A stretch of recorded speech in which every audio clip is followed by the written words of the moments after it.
Bismillahirrahmanirrahim. Assalamualaikum warahmatullahi wabarakatuh. Innalhamdulillahi wa nasta'inuhu wa na'udzubillahi min sururi anfusina wa min sayyiati a'malina may yahdihillahu fala mudilla lahu wa may yudlil fala hadiyalah. Asyhadu an la ilaha illallah wa asyhadu anna Muhammadan abduhu wa rasuluhu la nabiyya ba'dah. Allahumma sholli ala Muhammadin wa ala alihi wa ashabihi ajmain. Marilah pertama memanjatkan puji dan syukur kita kepada Allah Subhanahu wa taala. Pada pagi hari ini kita kembali dikumpulkan ya bersama orang-orang soleh dan insya Allah bertepatan dengan 19 Ramadan 1444 Hijriah tanggal 10 April 2023. Insya Allah akan melanjutkan lagi puncak dari kegiatan masif SBC, masif Ramadan Masif mengaji spiritual enterprise intensif bareng SBC. Dan sholawat dan salam semoga tetap tercurahkan kepada junjungan Nabi besar Muhammad Shallallahu Alaihi Wasallam beserta keluarga sahabatnya. 3 hal amalan yang tidak akan terputus setelah kematian dalam hadis Rasulullah adalah jika seseorang meninggal dunia maka terputuslah amalan kecuali 3 perkara, yaitu yang pertama adalah sedekah jariah, yang kedua adalah ilmu yang bermanfaat, yang ketiga adalah doa anak yang soleh, sesuai dengan hadis Rasulullah Muslim nomor 1631. Dan hari ini adalah kita berikhtiar bersama keluarga SBC untuk bisa mengimplementasikan, mempraktekkan dari ilmu hadis yang kami sampaikan di atas, yaitu sedekah jariah, ilmu yang bermanfaat, dan doa anak yang soleh. Semoga kita bisa mengamalkan di kehidupan sehari-hari. Dan untuk pagi hari ini nanti perkenalkan dengan saya Bang Zai atau Zainal Arifin, marbot Mushola An-Nizar dari chapter Gresik. Saat ini berada di Yogyakarta di Gunung Kidul. Jadi mohon maaf kalau nanti ada kendala di sinyal maupun suara nggak begitu jelas karena memang di kaki bukit Gunung Api Purbalanggeran ya. Dan insya Allah untuk tilawah pada pagi hari ini akan disampaikan saudara kita Yazid Faros. Kemudian nanti untuk yang kedua pembacaan 3 karakter akan disampaikan saudara Ari Wiryawan dari Surabaya. Kemudian nanti di puncak acara Ramadan Masif mengaji spiritual enterprise intensif bareng SBC, insya Allah akan disampaikan founder SBC sekaligus pengasuh pondok entrepreneur Utsman bin Affan, Coach Ridwan Abadi, di mana tema pada pagi hari ini adalah sangat menarik, yaitu bisnis berkah mengantarkan jannah. Insya Allah. Baik, karena waktu sudah menunjukkan pukul 5:06, saya bersyukur karena bisa tepat waktu. Bagi nanti para jamaah yang sudah hadir, silahkan langsung mengisi saja form registrasi yang sudah di-share sama panitia, kemudian bisa mulai mengamalkan praktek ya bagaimana kita amal sedekah di waktu subuh, waktu yang sangat mulia. Dan saya berharap hari ini bisa maksimal dari semua jamaah yang hadir untuk bisa mentransfer untuk sedekah infak kita. Baik, kepada yang bertugas untuk acara yang pertama adalah tilawah yang akan disampaikan saudara Yazid Faros. Waktu dan tempat kami persilahkan.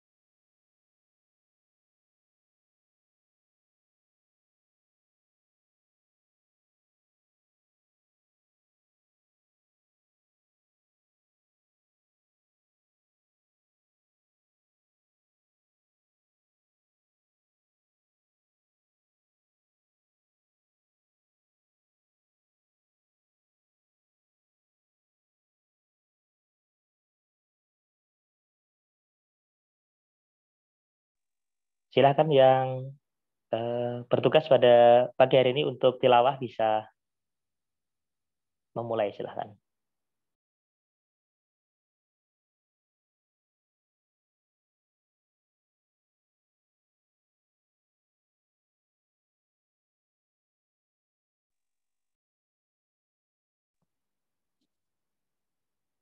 Izin saya saja yang baca, Bang J, sepertinya belum datang.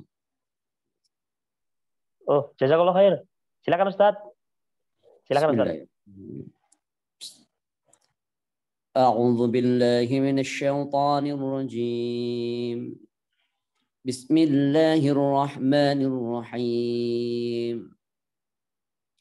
وإذ يرفع إبراهيم القواعد من البيت وإسماعيل ربنا تقبل منا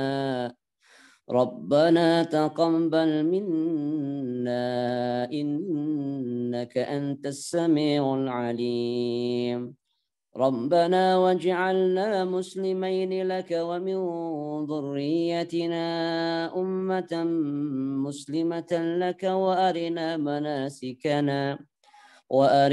مناسكنا وتب علينا إنك أنت التواب الرحيم ربنا وابعث فيهم رسولا منهم يتلو عليهم آياتك ويعلمهم الكتاب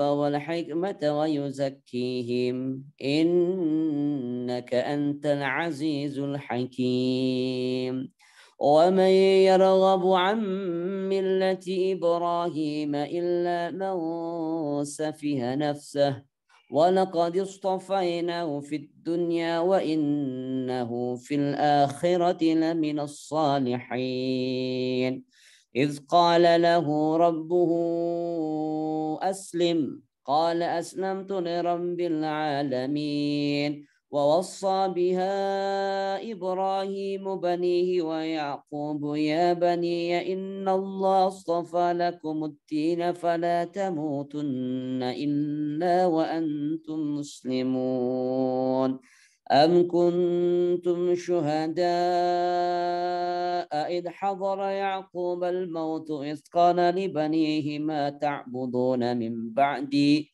قالوا نعبد إلهك وإله آبائك إبراهيم وإسماعيل وإسحاق إلها واحدا ونحن له مسلمون تلك أمة قد خلت لها ما كسبت ولكم ما كسبتم ولا تسألون عما كانوا يعملون صدق الله العظيم. Assalamualaikum warahmatullahi wabarakatuh. Waalaikumsalam warahmatullahi wabarakatuh. Jazakallah khair Ustaz Nur Khalik yang sudah menyampaikan pembacaan tilawahnya. Semoga kita semua bisa mendapatkan pahala dari apa yang disampaikan Ustaz Nur Khalik. Kemudian untuk acara selanjutnya adalah pembacaan 3 karakter yang bertugas kami persilahkan. Assalamualaikum warahmatullahi wabarakatuh. Waalaikumsalam warahmatullahi wabarakatuh. Kami mohon untuk seluruh peserta bisa mic-nya di on untuk bisa mengikuti pembacaan 3 karakter SBC. Bismillahirrahmanirrahim. 3 karakter SBC. 3 karakter SBC. Karakter pribadi. Berorientasi pada kesuksesan dunia dan akhirat.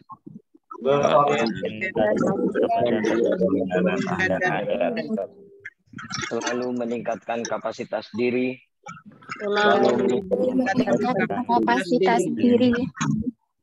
Siap memimpin dan dipimpin. Berjuang untuk agama dan bangsa.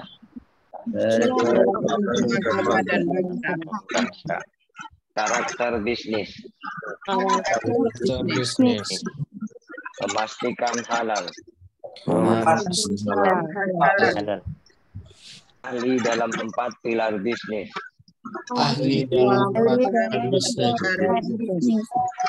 Membiasakan berinvestasi. Hidup sederhana dan bersahaja.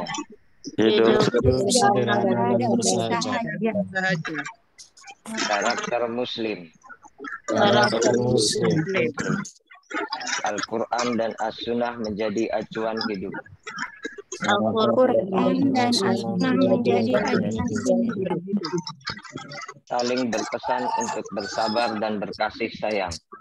Saling berpesan untuk bersabar dan berkasih sayang. Suka berbagi dan empati.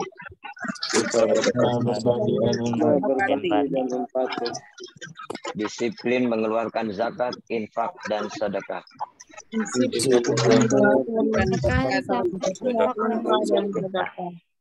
Terima kasih. Assalamualaikum warahmatullahi wabarakatuh.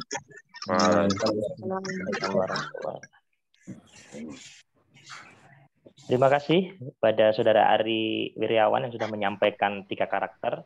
Semoga kita semua bisa mengimplementasikan 3 karakter ini dalam kehidupan sehari-hari.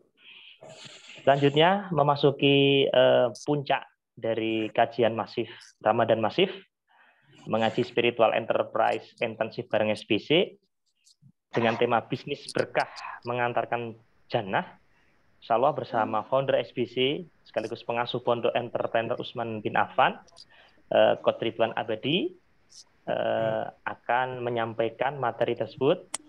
Namun sebelum beliau menyampaikan, saya ingatkan kembali kepada semua jamaah untuk bisa mengisi form kehadiran. Kemudian para jamaah bisa aktif untuk on kamera. Yang pertama ya. Yang kedua, para jamaah fokus. Silakan bisa menyiapkan alat tulisnya. Yang ketiga, kita nanti akan mengajukan pertanyaan di sesi tanya jawab. Silakan nanti bisa raise hand ataupun nanti fitur chat yang ada di fitur Zoom, atau bisa nanti langsung. Karena kami ada keterbatasan menggunakan HP, nanti bisa dibantu juga dari tim dari host. Terima kasih. Baik, waktu dan tempat kami persilahkan kepada Coach Ridwan Abadi untuk menyampaikan kajian subuh pada bagian ini. Terima kasih. Terima kasih Bang J. A'udzubillahi minasyaitonirrajim. Bismillahirrahmanirrahim. Assalamualaikum warahmatullahi wabarakatuh. Waalaikumsalam warahmatullahi wabarakatuh.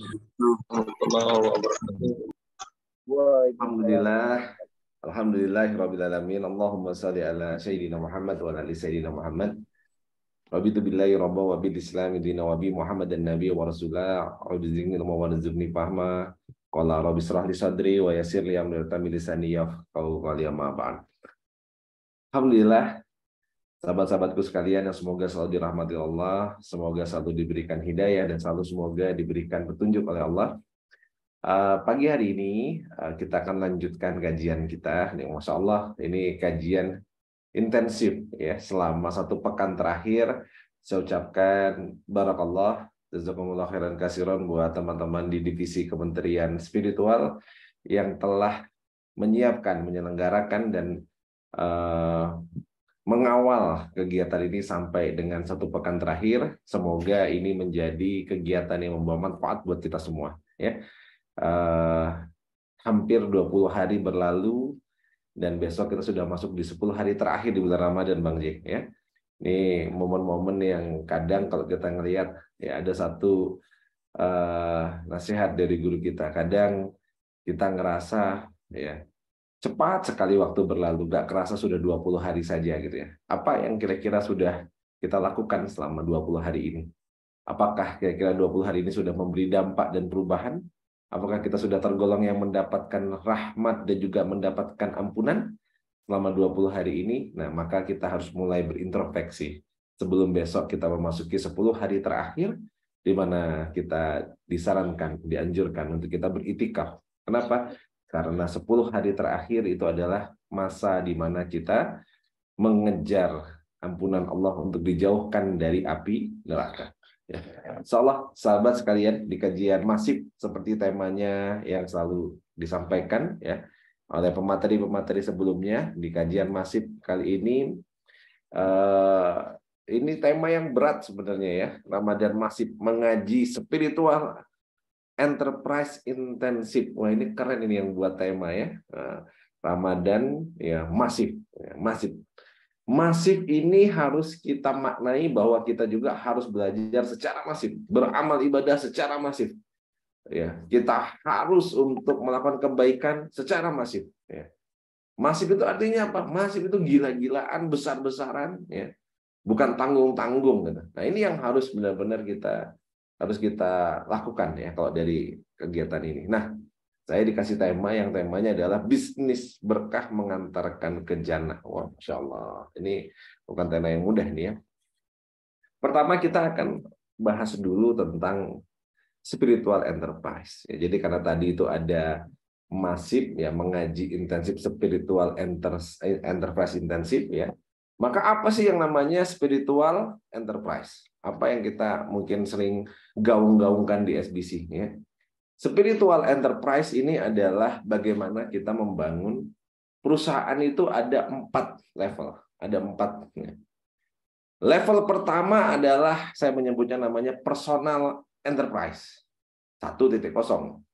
Personal enterprise ini apa? Personal enterprise itu adalah orang-orang yang membangun perusahaan, membuat usahanya, tapi hanya untuk dinikmati oleh dirinya sendiri.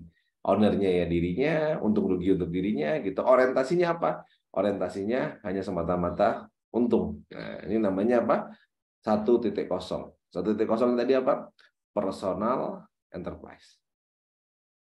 Nah, tapi ada perusahaan 2.0. Apa itu 2.0? 2.0 itu adalah perusahaan-perusahaan yang dia sudah masuk ke ranah yang kedua, yaitu apa? Sudah masuk ke ranah yang namanya corporate ya, atau professional enterprise. Nah, professional enterprise ini berbeda dengan personal enterprise. Ya, di mana kalau di personal enterprise tadi masih dimiliki sendiri, tapi di 2.0 professional enterprise itu sudah dimiliki sama stakeholder. Ada investornya, ada pemilik perusahaan yang sudah ditata dengan sistem manajemen yang baik gitu ya. Nah, itu yang kedua. Namanya apa? Namanya professional enterprise. Kenapa? Karena banyak perusahaan yang 1.0 kalah dengan 2.0 ya. Dikelola sendiri itu masih ibaratnya Superman. Nah, banyak orang belajar ke sana kemari untuk menjadi 2.0. Tapi ternyata 2.0 ini juga masih banyak menimbulkan masalah ya. Menimbulkan masalah itu akhirnya menjadikan perusahaan-perusahaan ini banyak orang melihat perusahaan itu hanya menimbulkan kerusakan ya. Ada properti di mana-mana menimbulkan kerusakan, ada perusahaan apa menimbulkan kerusakan, maka berkembanglah 3.0. Apa yang 3.0? 3.0 ini adalah social enterprise. Nah, ada beberapa orang yang di sini passionnya adalah memang social enterprise, sociopreneur. Ya, nggak sedikit teman-teman yang memang bidangnya senangnya adalah social enterprise atau sociopreneur. Nah, dan ada perusahaan-perusahaan yang sociopreneur ini atau social enterprise ini ternyata ya kalau kita evaluasi ya banyak juga yang ternyata di ending masih hampa. Nah, maka sering saya sebut juga dengan yang namanya sering sebut dengan spiritual enterprise ya. Solusinya adalah kita menggarap yang namanya dari social enterprise naik ke 4.0 namanya spiritual enterprise. Nah, ini coba saya share slide ya untuk menggambarkan apa yang tadi kita bahas sedikit ya. Nah, namanya transformasi bisnis. Nah, jadi transformasi bisnis dari mana? Transformasi bisnis menuju bisnis 4.0. 1.0, 2.0, 3.0, dan 4.0. Seperti apa? Kalau teman-teman mengikuti kajian saya di awal-awal Ramadan, seperti kepompong yang berubah menjadi kupu-kupu. Nah, jadi seperti kepompong yang berubah menjadi kupu-kupu. Fase 1.0 itu kayak telur, dia masih bertelur, naik ke 2.0 menjadi ulat yang kayaknya ya merusak di mana-mana, 3.0-nya menjadi kepompong, dan 4.0-nya menjadi kupu-kupu yang indah. Inilah namanya transformasi. Maka 1.0, 2.0, 3.0, 4.0 bukan perkara waktu atau bukan perkara berapa lama perusahaan kita, tapi lebih pada mampukah kita bertransformasi manfaat dari perusahaan kita. Nah, tadi yang saya sampaikan, perusahaan yang 1.0 ini apa? Yang namanya personal enterprise itu adalah fokusnya hanya jual beli, kerja sendiri, fokusnya keuntungan pribadi, dan dimiliki memang sama pribadi.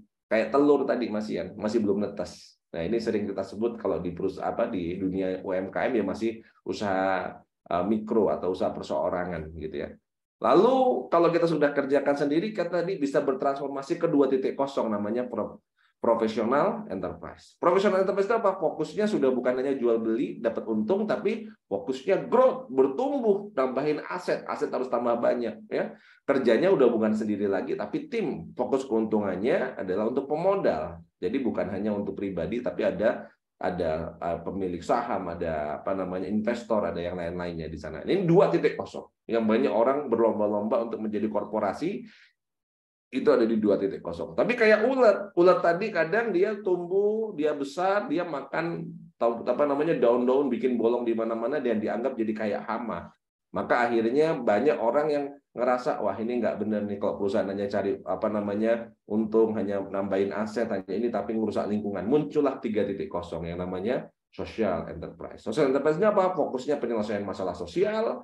Nah, terus yang kerja siapa? Ya sendiri, tambahin tim, tambahin juga ada orang-orang yang suka relawan. Dan fokus keuntungannya adalah ke masyarakat. Nah, ini jadi selain dia dapat untung, dia juga bertumbuh, dia punya aset, dia menyelesaikan masalah sosial. Nah, bekerjanya, tim kerjanya, selain sendiri ada tim juga ada relawan, dan fokus keuntungannya untuk sebanyak-banyaknya untuk masyarakat. Menyelesaikan masalah-masalah sosial. Tapi ternyata, yang tadi disampaikan, banyak perusahaan-perusahaan social enterprise itu nggak bisa berkembang, banyak yang nggak bisa bertumbuh. Kenapa? Karena kadang di ending mereka masih ngerasa hampa, masih ngerasa apa namanya ini belum menjadi satu apa yang namanya bertumbuh secara sosial, tapi ada ruh yang hilang. Nah, maka di 4.0 kita sebut dengan spiritual enterprise. Pokoknya apa? Fokusnya adalah selain untung, dapat bertumbuh dan aset, menyelesaikan masalah sosial, tapi juga niatnya diluruskan sehingga fokusnya amal soleh dan juga pahala yang jariah. Ya, amal soleh, amal jariah dan juga pahala. Inilah yang di 4.0. Kerjanya apa? Berjamaah. Fokus keuntungannya selain pribadi, pemodal masyarakat juga adalah Allah. Nah, ini teman-teman yang tadi kita ceritakan tentang yang namanya transformasi bisnis menuju ke spiritual enterprise. Dan apa yang menjadi dasar telandasan kita? Di surat At-Taubah ayat 111, ya Allah menyampaikan sesungguhnya Allah telah membeli dari orang-orang mukmin. Sesungguhnya Allah telah memberi dari orang mukmin, orang-orang yang beriman, diri dan harta mereka dengan memberikan surga untuk mereka. Nah, jadi kita tuh udah dibeli sama Allah, diri kita dan harta kita dengan memberi balasan. Transaksinya itu adalah balasannya adalah surga. Mereka berperang di jalan Allah, lalu mereka membunuh atau terbunuh, itu telah menjadi janji yang benar dari Allah dan dalam Taurat, Injil, maupun Al-Quran. Dan siapakah yang lebih menepati janjinya selain daripada Allah, maka bergembiralah dengan jual beli yang telah kamu lakukan itu, dan itulah kemenangan yang besar. Apa yang bisa kita ambil? Ada satu jual beli, ada satu transaksi, seperti tema kita hari ini. Tema kita adalah tadi apa? Bisnis berkah membawa ke jannah. Maksudnya apa? Bisnis berkah. Ada satu transaksi yang transaksi itu berkah, ada satu transaksi yang transaksi itu pasti untung, dan balasannya apa dari transaksi itu? Jannah. Balasannya itu adalah surga. Allah udah pasti balas dengan surga. Kenapa? Nah tadi. Transaksinya apa? Transaksinya yang dipertukar jual belikan adalah Allah telah memberi dari orang-orang beriman itu adalah diri dan harta mereka. Nah, kita punya diri dan harta mereka, ada harta kita sebagai apa namanya yang kita miliki sama Allah, dibayar atau tukarkan, dibarterkan dengan surga, dengan jannah. Nah, maka transaksi ini adalah transaksi atau jual beli yang kamu lakukan itu adalah kemenangan yang besar. Kita harus bergembira. Gitu. Kenapa? Karena Allah menjanjikan kepada kita surga. Nah, maka apa yang harus kita lakukan, sahabatku sekalian?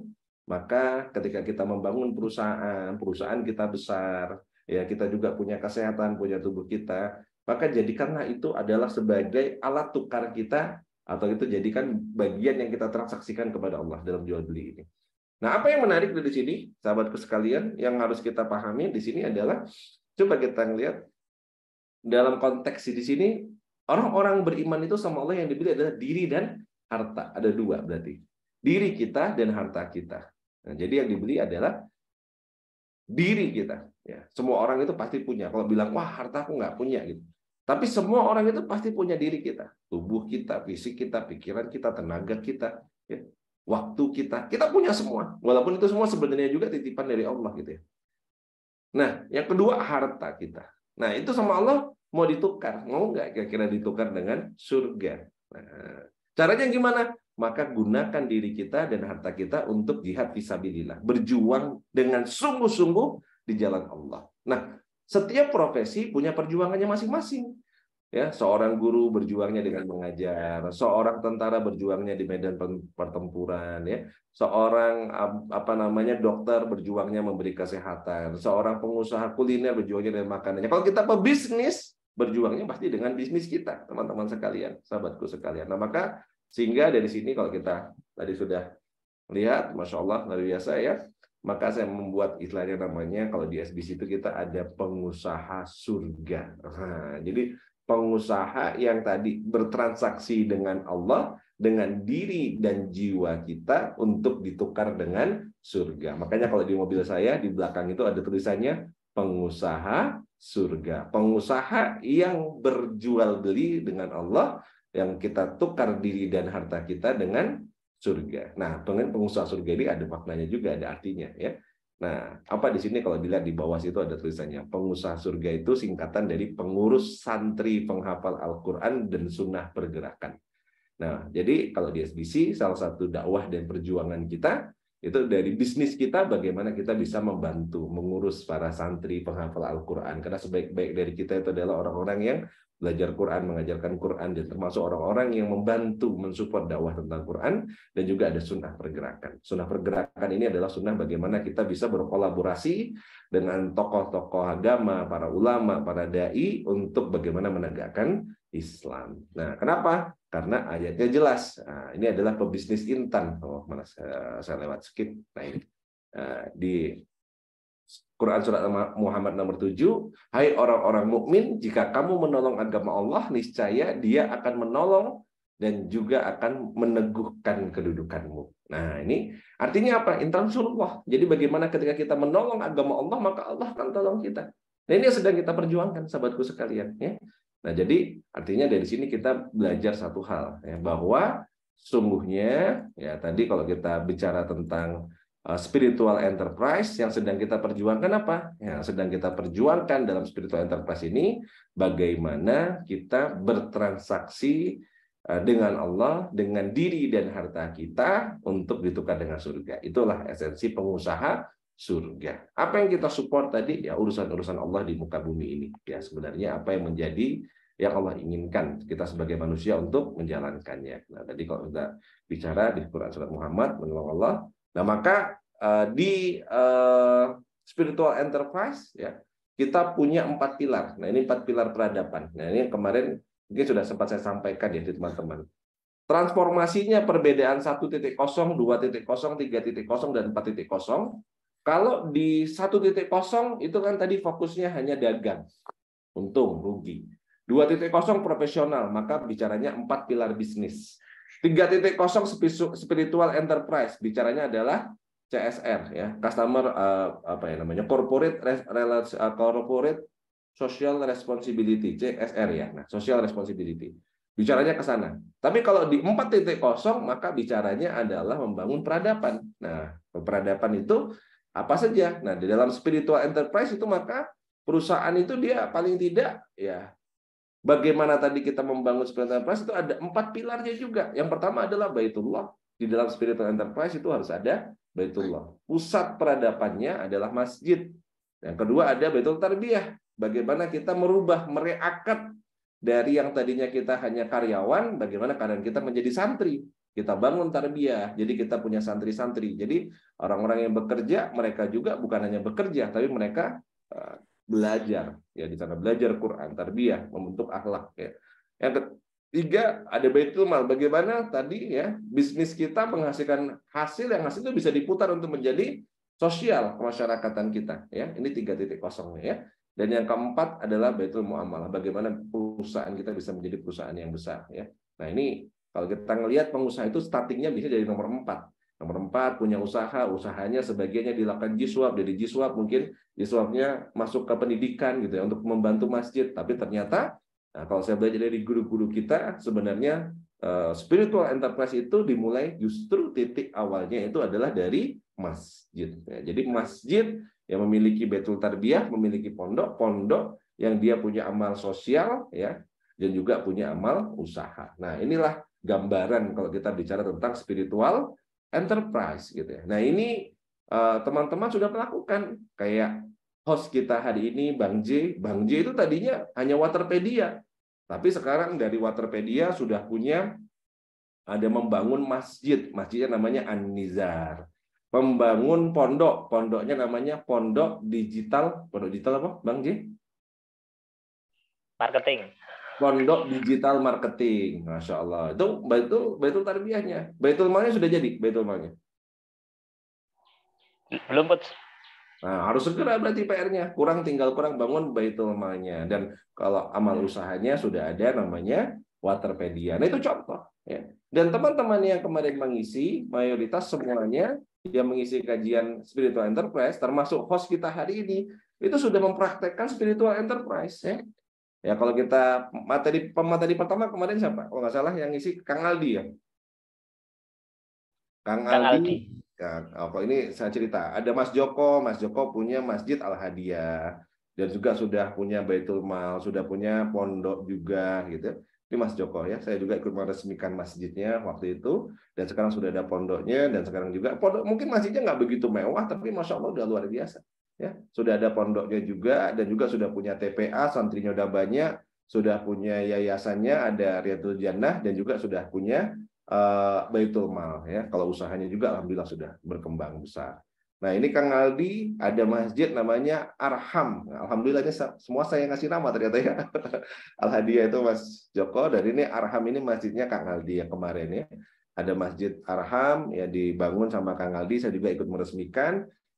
Dan juga santri-santrinya sudah, karyawannya sudah jadi santri ngaji, ada ustadznya yang ngawal gitu ya. Masya Allah ya udah jalan. Nah, ini di Ali Bakery juga kemarin Mbak Asih sempat ngisi, sudah menerapkan Spiritual Enterprise gitu ya. Sudah ada masjid, yang di sebelah itu ada masjid. Sekarang masjid udah keren, udah nggak kayak gini ya. Ini udah dulu awal-awal ya. Cuma seperti ini, sekarang sudah tertutup semua rapat, sudah jadi masjid yang bagus, karpetan. Dan juga sudah punya pondok, ada pondok putra, pondok putri, ada TPA, Masya Allah luar biasa. Dan juga sudah punya Baitul Malnya sendiri dan juga sudah punya bisnis yang cukup besar ya. Nah, ini juga ini yang kemarin ngisi dari Mekah, Masya Allah. Kemarin Mas Rahul itu ngisinya itu dari Mekah, dari sana itu kalau 5 jam selisih berarti Mas Rahul itu ngisinya kurang lebih sekitar jam 1 jam 2 pagi ya. Ngisi acara kita kemarin itu, Masya Allah. Nah, ini masjidnya namanya Al-Hijrah. Ini alhamdulillah saya juga meresmikan ya waktu itu, memberi nama juga. Nah, Masjid Al-Hijrah ini Masya Allah luar biasa juga. Nah, ini waktu pas peresmian Masjid Al-Hijrah di Pop Biasa Surabaya. Nah, Masjid Peradaban Sukses Berkah di bagian dari Peradaban. Untuk peresmian.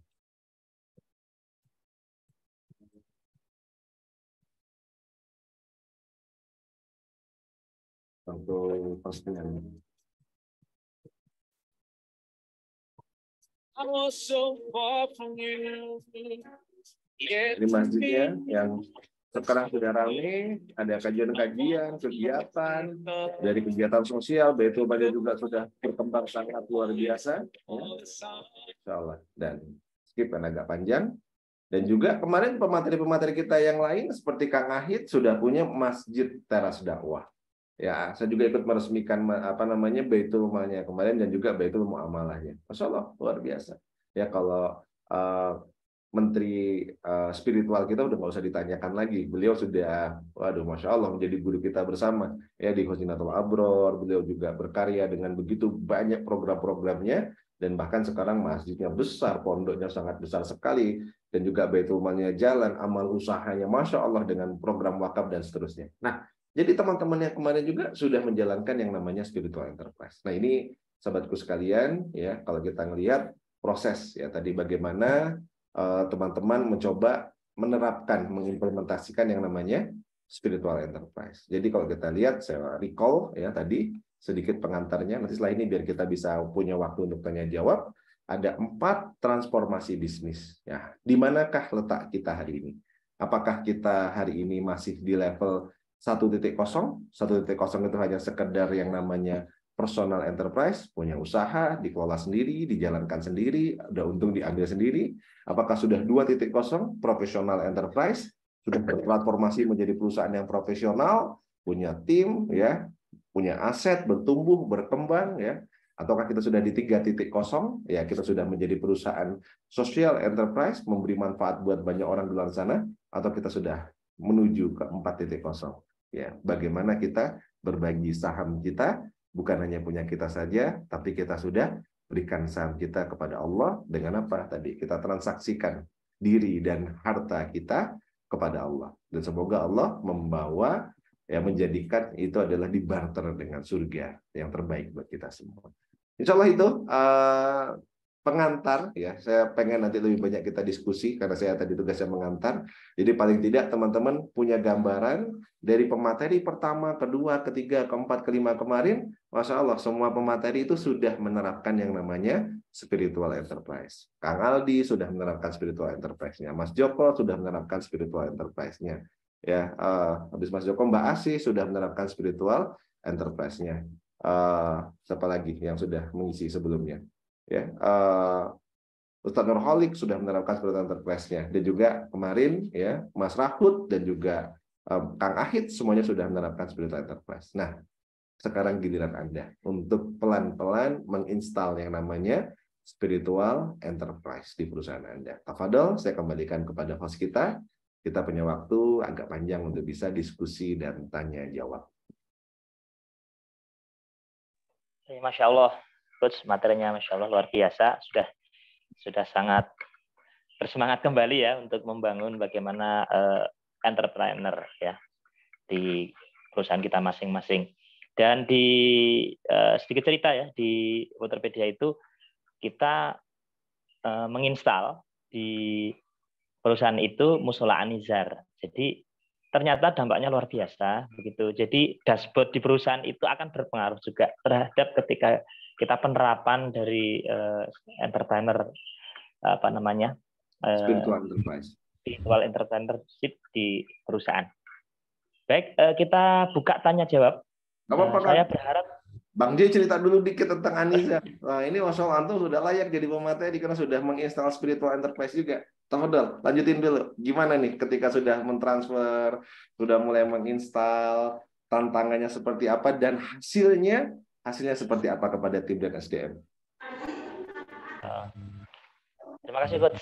Ya, sedikit cerita mungkin agak berbeda dengan pemateri-pemateri yang lain, ya, karena kita memang dari nol, dari awal. Ketika berbisnis juga mulai dari sangat minim, dari jualan es campur, kemudian bertransformasi menjadi perusahaan water yang saat ini saya geluti. Awal mulanya ada tantangan-tantangan, di mana tantangan itu adalah menyamakan visi dengan stakeholder, terutama di jajaran direksi, karena menginstal ini ternyata butuh effort juga, ya, karena pada saat itu ini adalah sesuatu yang baru yang diterapkan di dalam perusahaan. Mungkin kalau perusahaan biasa mungkin hanya sekedar salat jamaah di musala itu biasa, tapi bagaimana program dari spiritual enterprise ini benar-benar terinstal di perusahaan, begitu kan? Jadi semenjak kami belum membangun kantor pun sudah kami install mulai dari level anak magang kemudian ke karyawan. Jadi ketika karyawan kita sampaikan di perusahaan kami bahwa ketika sudah menunjukkan sholat azan itu semua berhenti, kegiatan semua pekerjaan berhenti. Saya nggak saya nggak lupa untuk selalu mengingatkan kepada semua karyawan, semua tim, ya, semua keluarga, karena bagi kami adalah keluarga. Dan Masya Allah, pendekatan ketika kita mengimplementasikan spiritual enterprise ini berdampak luar biasa bagi perusahaan kami, bagi keluarga tim kami untuk pertumbuhan seperti itu. Jadi dampaknya tidak hanya di keluarga, tidak hanya di pribadi, tapi tim, kemudian juga di perusahaan seperti itu. Kemudian untuk kegiatannya kami ada kajian rebuan, kemudian kita juga ada kajian ahad pagi, dan kami sinergi dengan beberapa organisasi pengajian. Jadi kita bersinergi. Nah, inilah yang membuat kami makin bersemangat untuk terus mengawal bagaimana corporate enterprise ini sesuai dengan tujuan kami, yaitu membangun peradaban. Dan dari situ kami juga dilamar, ya, dari lembaga pendidikan, karena pergerakan kami itu ternyata bagi mereka ternyata bagus begitu. Dan kami sekarang lagi menginstal sekolah SMP entrepreneur yang ada di Indriyorejo. Nah, terima kasih, mungkin itu aja cerita mungkin dari teman-teman yang lain lebih ini ya, lebih banyak insight-nya. Insyaallah. Oke ya. Kita buka tanya jawab saja, Coach ya. Lebih enak. Totalnya ini rekan, suatu saat ya. Bang J harusnya jadi pemateri juga ini. Ya Coach, kayaknya nih missing karena Bang J mau jadi bagian dari kami Coach. Jadi beliau juga mengawal dari awal sampai akhir juga. Masya Allah. Silakan nanti bagi para rekan-rekan yang ke Triorjo, silakan nanti bisa mampir di tempat kami gitu untuk memberikan saran dan masukan gitu. Oke, kita buka diskusi ya. Karena kalau di sini nanti ceritanya enaknya dengan ngopi Ustaz Kholik ya. Karena itu agak panjang. Karena itu juga berkaitan dengan bagaimana menemukan bisnis di KPB, bagaimana ujian, termasuk nama yang kami berikan untuk Musola Anis. Jadi itu panjang ceritanya gitu. Dan mungkin rekan-rekan yang hadir di sini mungkin sebagian sudah tahu. Baik, kita buka sesi pertanyaan. Ini sudah ada raise hand dari saudara kita Ahmad Zulkarnain. Silahkan langsung dinyalakan saja ya. Saya berharap lebih banyak tanya langsung ya untuk diskusi pada pagi hari ini. Silahkan langsung dinyalakan mikrofonnya. Assalamualaikum. Assalamualaikum warahmatullahi wabarakatuh. Assalamualaikum warahmatullahi wabarakatuh. Alhamdulillah. Saya mau tanya ini, tadi kan ada beberapa jenjang itu, udah sampai dapat spiritual enterprise ya. Itu kalau kita di luaran, artinya di luaran itu memandang satu spiritual enterprise itu, saya menganggap itu butuh biaya. Pertanyaannya itu, yang mana duluan nih? Yang mana duluan? Spiritualnya dibangun dulu atau cari dana dulu? Soalnya kalau orang di luar sana, bagaimana kita membangun spiritual itu kalau tidak ada dananya? Gitu. Mungkin bisa kasih gambaran sedikit supaya, karena kadang-kadang kita berpikir spiritualnya harus bagus dulu nih, baru kita punya usaha itu melejit. Ya, sebenarnya seperti apa? Terima kasih. Masya Allah ya. Materinya sebenarnya dibahas banyak pada saat pertemuan OYC 1 dan 2. Nanti jadi antum kayaknya harus ikut nih OYC. Karena banyak sekali masyarakat di luaran memang berpikir itu adalah kita baru akan berbuat kebaikan ketika bisnis kita sudah besar. Kita baru akan membangun masjid ketika kita sudah mampu, gitu ya.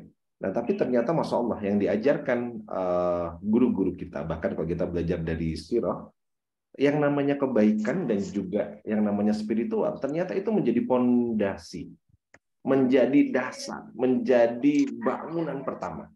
Seperti yang dicontohkan salah satu sahabat ya, ketika hijrah dari Mekah ke Madinah, Abdurrahman bin Auf. Ketika saat Abdurrahman bin Auf hijrah, di titik itu akhirnya seluruh hartanya harus ditinggal di Mekah. Kalau mau hijrah, kata kaum kafir, silakan, tapi tinggalkan seluruh harta di Mekah. Bahkan sampai istrinya pun tidak mau ikut untuk hijrah. Sampai di Madinah, nol, miskin, nggak punya apa-apa. Saat itu ditawari, ini cerita yang sudah sangat termasyhur dan kita semua sudah paham. Tawari harta oleh sahabat, dikasih kebun, dikasih apa, nggak ada yang mau. Bahkan dikasih suruh ambil istrinya pun nggak. Apa yang disampaikan sama Abdurrahman bin Auf, tunjukkan saja pasang.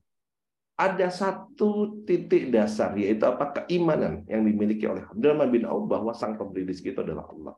Nah, maka hampir semua tadi yang diceritakan, sahabat-sahabat kita yang membangun spiritual enterprise, bahkan kami sendiri, itu yang pertama kali yang diutamakan adalah memang aspek spiritualnya. Jadi yang pertama kali diluruskan adalah niatnya, bahwa bisnis kita itu semata-mata untuk mencari ridhonya Allah. Kalau kita sudah berbisnis semata-mata mencari ridhonya Allah, maka insya Allah apa yang kita dapatkan menjadi rezeki yang berkah. Nah, Kang Aldi membangun masjid Arham bukan berarti dengan biaya yang besar, memanfaatkan tempat yang ada di restonya, di rumah makannya. Nah, diambil satu space, dibangun di sana. Bahkan mungkin biayanya tidak terlalu besar. Kita kadang bisa membangun restoran, tempat dapur, kita bangun tempat untuk pelayanan konsumen jauh lebih mahal, tapi kita lupa dengan masjid atau musolahnya. Masjid dan musola An-Nizar tempatnya Bang J, sederhana sekali saya ngelihat itu, bahkan hanya dimulai dari tempat yang dari semi permanen awalnya Bang J ya, semi permanen gitu. Di kantornya Mas Rahut lantai 2 yang tadinya kantor disulap, dirubah menjadi menjadi masjid. Di tempatnya Mas Joko, tempat produksi yang awalnya hanya sebatas tempat produksi dibongkar, dijebol, dijadikan masjid. Ya. Nah, begitu juga di tempat Mbak Asih, tadinya itu adalah coffee shop yang di sebelah kantornya ukuran cukup besar, ternyata nggak jalan, nganggur, nggak jadi manfaat. Saya bilang ini jadi masjid, insya Allah. Dan masya Allah itu semua berjalan. Kenapa?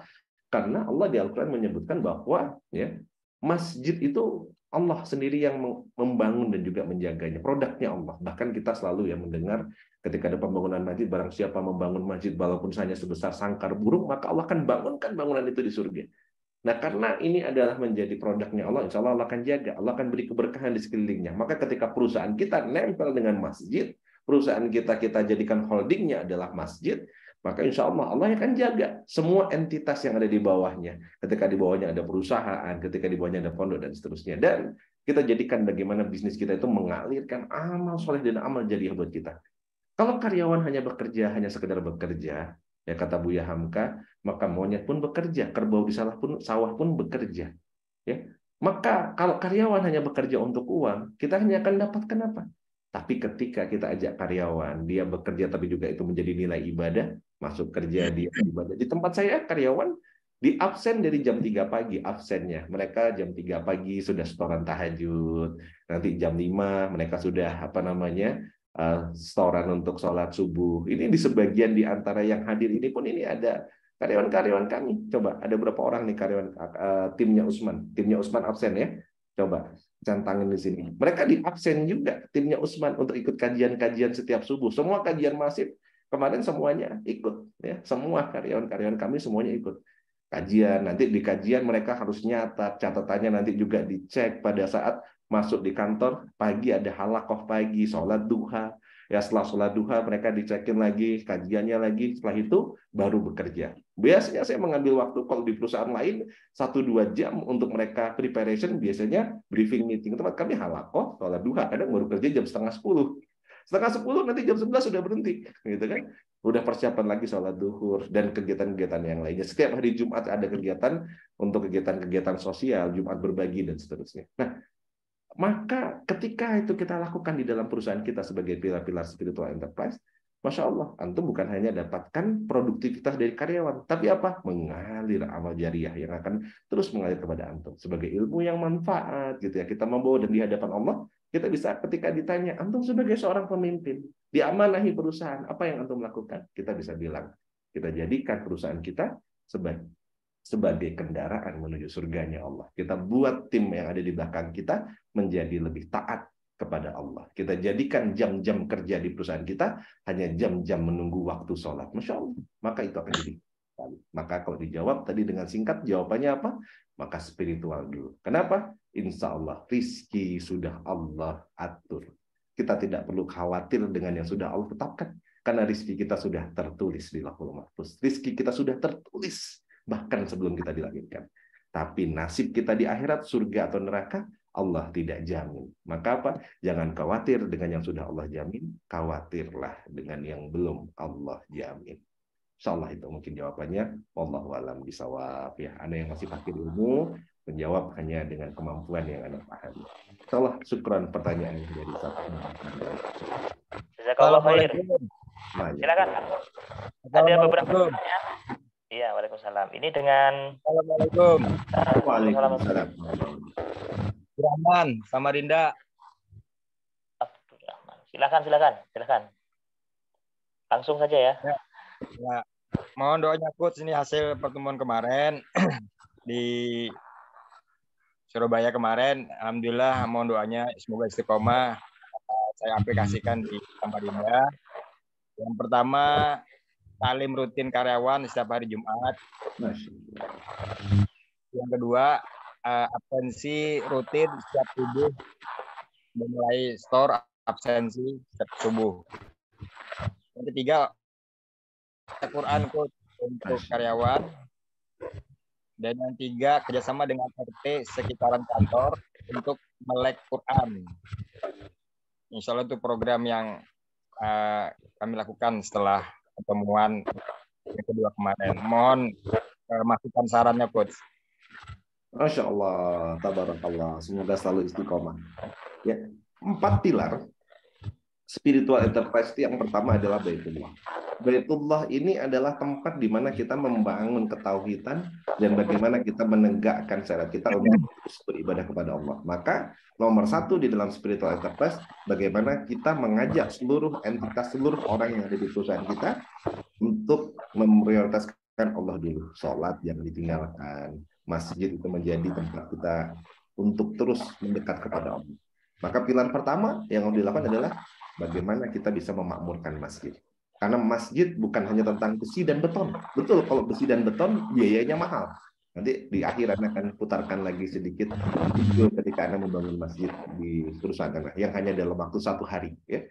Kalau besi dan beton mungkin dia akan biayanya besar sekali. Tapi masjid itu adalah fungsi dan kontribusi. Maka apa? Maka ketika kita membangun masjid bukan tentang seberapa kita bisa membangun masjid itu semegah apa, tapi bagaimana kita menghidupkan masjid-masjid tadi. Dengan apa? Tentu yang pertama dengan sholat, dengan kegiatan-kegiatan, kita makmurkan aktivitas-aktivitasnya. Nah, untuk nomor 1 jangan lupa itu. Yang kedua, tarbiyah, maka ada taklim di situ. Masya Allah udah pas.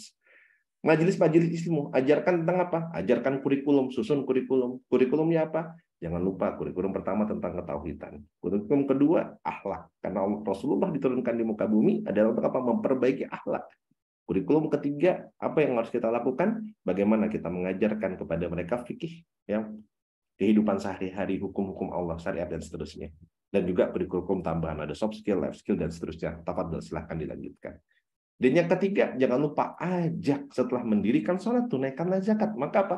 Ajak seluruh orang di sekeliling kita untuk menunaikan. Banyak orang lupa, malas untuk mendakwahkan atau mensyiarkan untuk bersedekah, membayar zakat gitu. Nah, apalagi di bulan Ramadan seperti ini, syiarkan, jangan takut. Ya. Kenapa banyak orang enggan mensyiarkan tentang bersedekah dan zakat? Karena biasanya seseorang akan mensyiarkan apa yang dia lakukan. Seorang guru akan mensyiarkan tentang ilmu. Seorang pebisnis banyak mensyiarkan tentang bisnis. Nah, maka biasanya orang-orang yang gemar bersedekah dan wakaf, dia akan mensyiarkan tentang zakat, infak, sedekah, dan wakaf.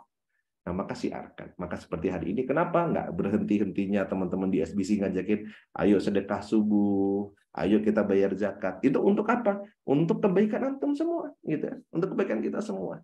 Nah, terus kalau itu sudah ada program sosialnya, nah lihat tadi juga sudah ada kegiatan sosialnya, Masya Allah, tabarakallah, ya program ini.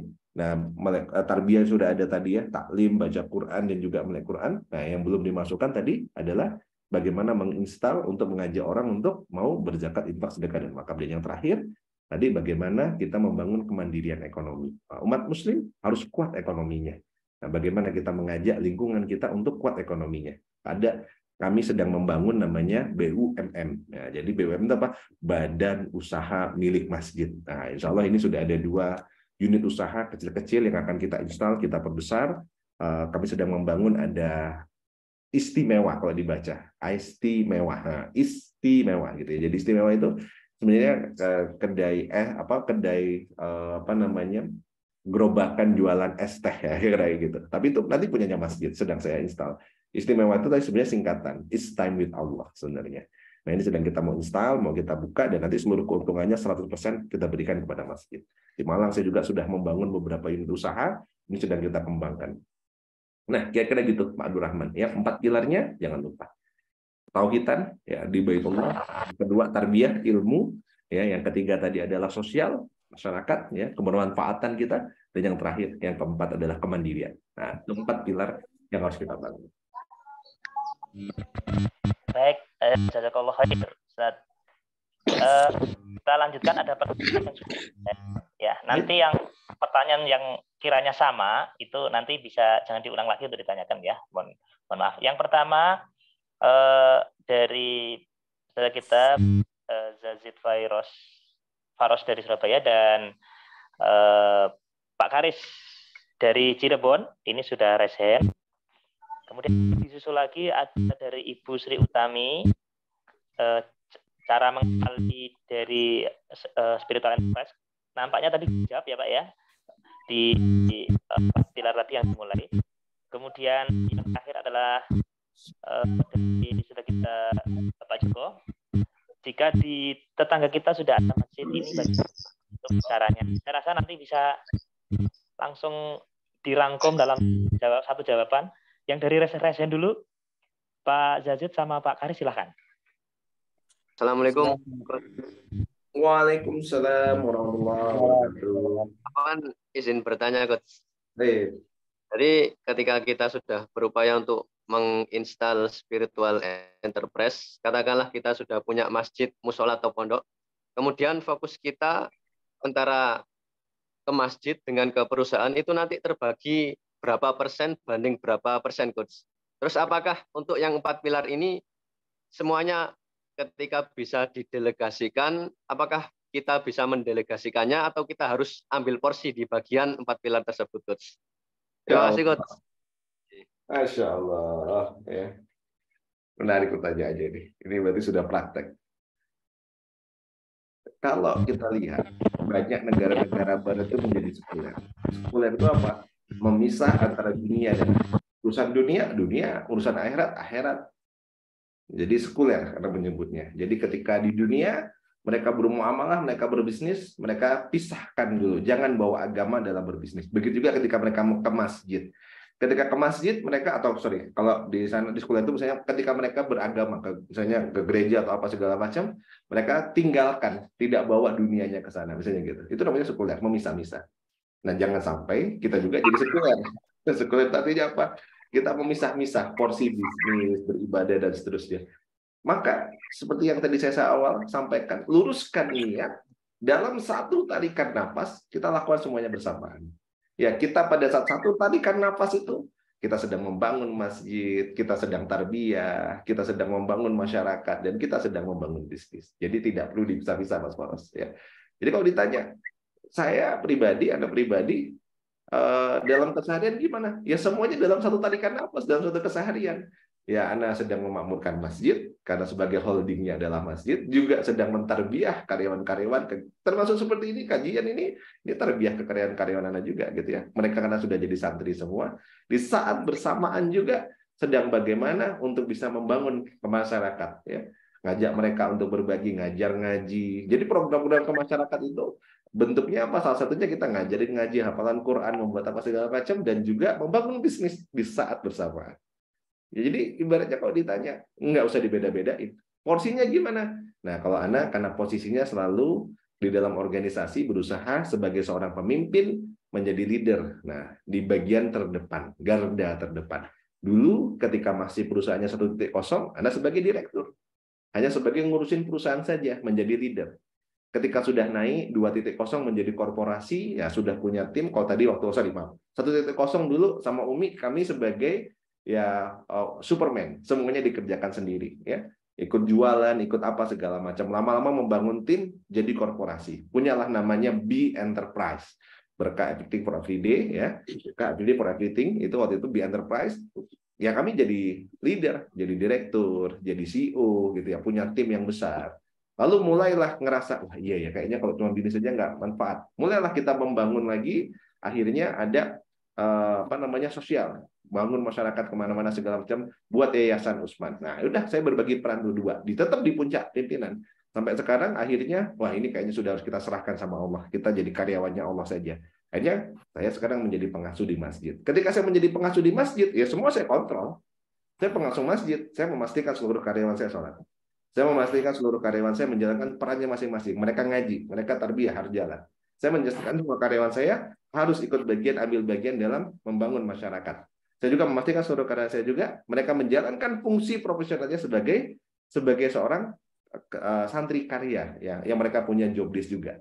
Jadi semuanya dijalankan Mas Faros tanpa perlu dipisah-pisah, tanpa perlu dibeda-bedakan. Jangan sampai kita menjadi sekuler kanan. Jadi ketika kita menjadi pimpinan hari ini, ya saya di struktur perusahaan sudah nggak ada jabatan. Jabatan saya apa? Pengasuh Masjid Utsman bin Affan. Marbot, Mas. Cuman marbot. Salah. Siap, Coach. Jazakallah khair untuk ilmunya. Jadi marbot yang punya kuasa atas seluruh entitas di bawahnya. Jadi kalau tadi saya tunjukin, nah ini tadi kan antum mungkin kalau tanya Coach Ridwan di mana? Nah, coba saya bukakan sedikit ya gambarnya. Mana tadi? Nah, ini di perusahaan Anda seperti ini. Nah, kalau dilihat di sini, maaf. Ini kan ada struktur. Nah, di struktur ini. Nah, posisinya di atas ini. Kalau dilihat nih, ada masjid, hanya menjadi pengasuh Masjid Utsman bin Affan. Tapi Anda sebagai pengasuh Masjid Utsman bin Affan punya kendali kontrol untuk mengatur di sini tarbiyah, amal pendidikan, punya kontrol juga untuk amal sosial di sini, dan juga punya kontrol untuk semua yang ada di sini. Ya, kenapa? Karena semua entitas ada di bawah masjid. Nah, masjid yang mengendalikan semuanya. Ya, kira gitu Mas Waras. Ya. Baik, Coach. Terima kasih. Oke, lanjut ke Pak Karis. Silakan Pak Karis. Assalamualaikum warahmatullahi wabarakatuh. Waalaikumsalam warahmatullahi wabarakatuh. Assalamualaikum Coach Ridwan, Bang Jai. Ini Coach mengenai spiritual enterprise, Coach. Walaupun saya dulu belum paham tentang spiritual enterprise, ya, alhamdulillah tahun 2022 itu sedikit demi sedikit belajar untuk menginstal spiritual enterprise. Yang pertama, kita seluruh karyawan wajib sholat berjamaah itu setiap zuhur dan asyar. Kerjaan apapun kita tinggalkan untuk yang laki-laki jamaah di masjid. Terus kita ada juga kajian tahsin setiap hari dari jam 8 sampai 8.15. Terus setiap hari Sabtu kita ada kajian, ada ustadz kajian tentang tauhid, juga tentang tazkiyatun nufus tiap hari Sabtu, tiap pekan itu. Yang pertanyaannya satu, gimana saya mau bangun masjid yang di kantor atau di sekitar kantor, tapi di belakang toko kami itu udah ada masjid yang jaraknya paling sekitar 30 meter, Coach. Jadi kita jamaah memang begitu tiap hari. Pertama itu ya. Yang kedua, ini saya agak kebingungan antara dampak dari yang saya coba selama ini untuk menginstal spiritual enterprise tersebut, kayaknya dampak terhadap etos kerja karyawan, terutama untuk pelayanan terbaik ke konsumen itu masih kurang berdampak, Coach. Ya. Apakah memang programnya masih kurang, program yang saya jalankan memang masih kurang, ataukah mungkin people-nya orang-orangnya sendiri yang memang kurang kompeten itu.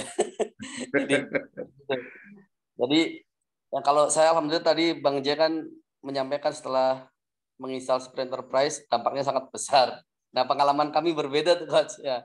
Jadi pengalaman kami alhamdulillah kalau secara personal, kami secara personal maupun pertumbuhan spiritual maupun pertumbuhan ekonomi, alhamdulillah kami sangat merasakan itu dampaknya luar biasa. Kalau ke kami pribadi ya, kami berdua, saya dan istri pas ya. Tapi kalau untuk organisasi, kayaknya nggak nyambung itu mereka antara dikasih spiritual dengan ibaratnya bagaimana dia pemahaman untuk bahwa kita berjualan itu harus dengan mencari ridhonya konsumen agar konsumen itu ridho, saling ridho agar kita berkah gitu, Mas ya. Baik. Ini kayaknya masih kurang masuk ya. Nah, itu pengalaman juga dulu itu, Coach, sebelum tahun 2021 karyawan kami itu jarang yang sholat. Ya. Terus ketika kami mulai belajar hijrah itu kami mulai sholat rajin. Kami kan ngajak-ngajak ke karyawan, Coach.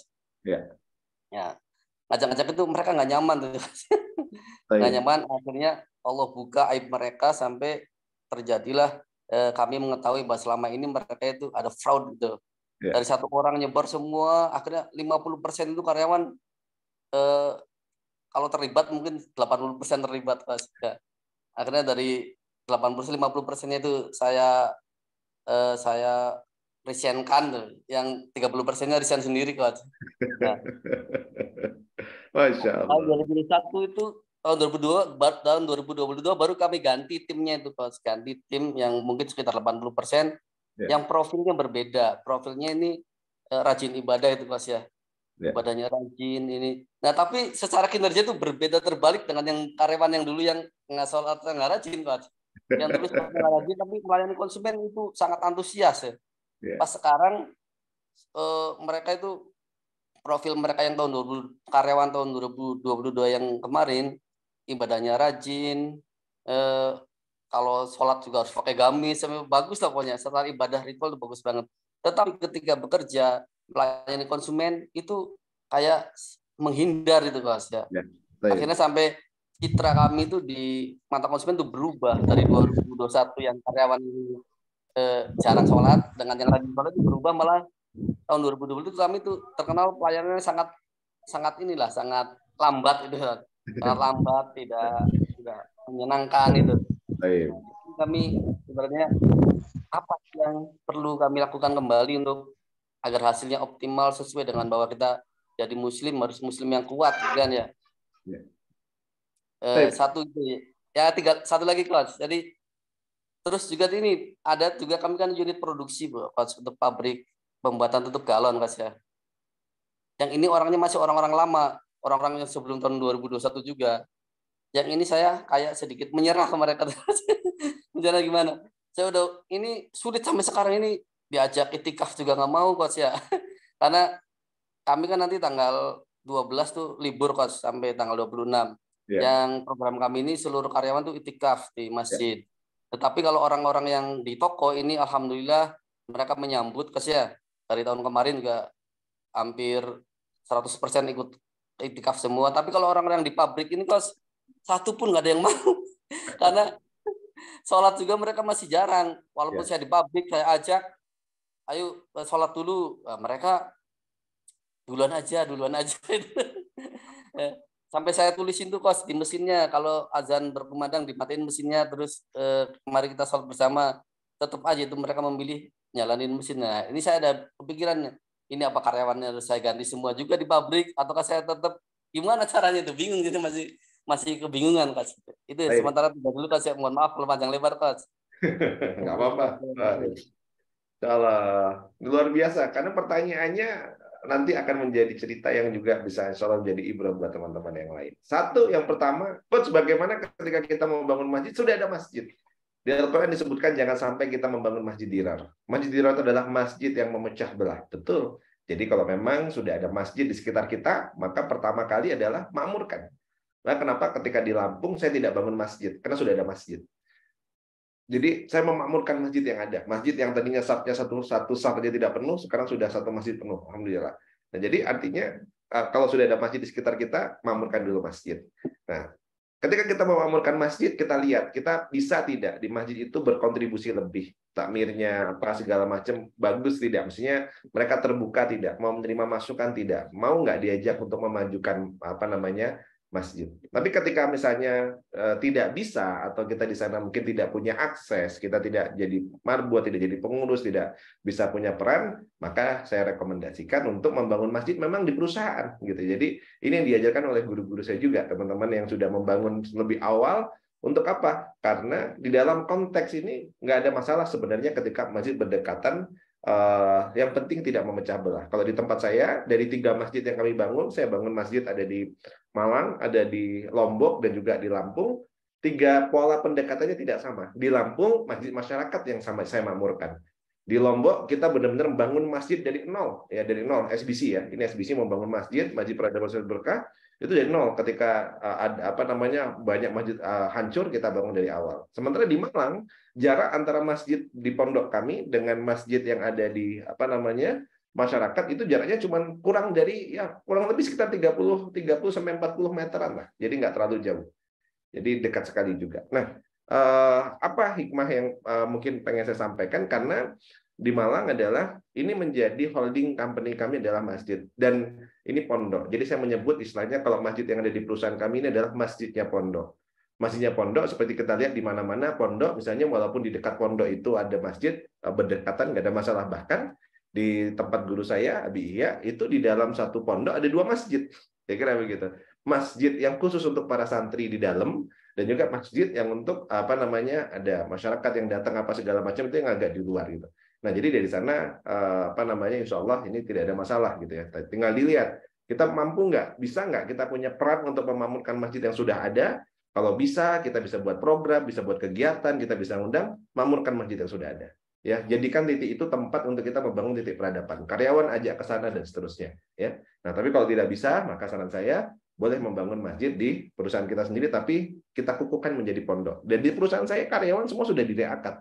Akad tanda tangan kontraknya itu sudah akad menjadi santri di pondok. Jadi mereka adalah santri karya. Tempat kami ada 5 jenis santri. Santri yang pertama santri mukim. Jadi santri yang sedang belajar. Dia tinggal di pondok, dia mukim, ya dia memang jadi santri mukim, santri yang sedang belajar. Yang kedua, ya kita punya santri namanya santri kalong. Santri kalong itu kayak teman-teman SBC, teman-teman yang lain yang sering datang tapi sesekali saja datang ke tempat kami, itu namanya santri kalong. Ya.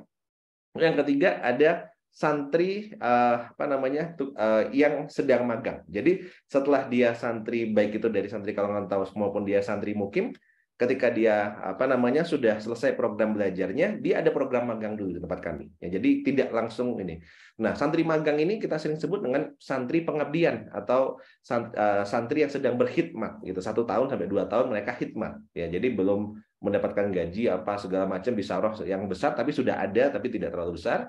Itu yang ketiga. Yang keempat ada santri namanya santri karya. Nah, santri karya ini yang kelima ya. Santri karya. Santri karya ini mereka yang sudah memang benar-benar produktivitas menjadi karyawan dan dia berkarya. Nah, maka ada tipe dari macam-macam santri tadi. Nah, sementara santri mukim memang tinggal 24 jam tinggalnya di pondok.